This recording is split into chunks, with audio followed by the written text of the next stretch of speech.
Kati, tama ka dyan, no? Naging maulap ang kalangitan ngayong Miyerkules dulot na umiiral na Intertropical Convergence Zone. Ang ITCZ na ito ay isang weather system kung saan merong series of lows o maituturing natin bilang breeding ground ng mga sama ng panahon o low pressure area na kalaunan ay pwedeng ma-develop bilang isang bagyo.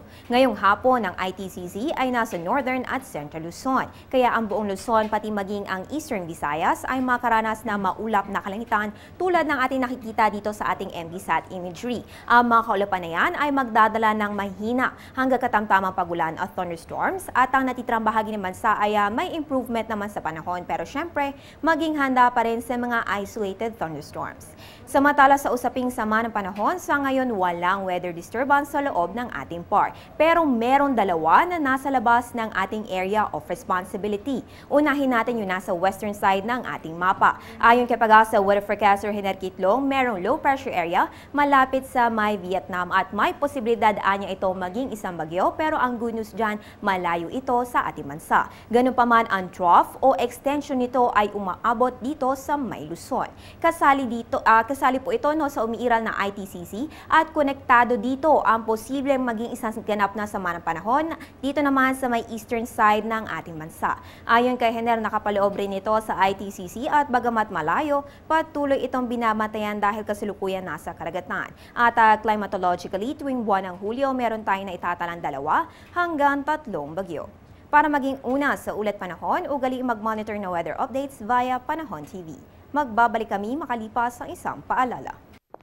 Teng, ang package. Ma'am, sabi ng Air 21 on the road na. Ano, Teng? Ang package. Ma'am, sabi ng Air 21 na receive na. Okay, very good. Basta padala, sagot ka ng Air 21. May real-time delivery updates via text para worry-free ka. Teng, ang package, napadala mo na? Yes, ma'am, sa Air 21. Sa Air 21, sagot ko, padala mo!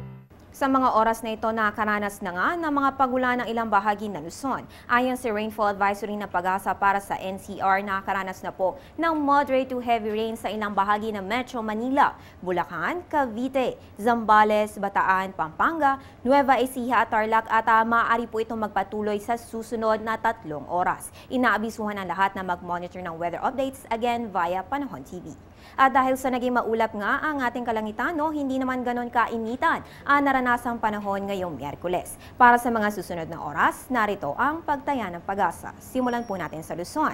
Bagamat maulap, mataas na dito sa may Puerto Princesa na may 25 to 31 degrees Celsius habang mababa na ang 16 to 21 degrees Celsius sa may Baguio City.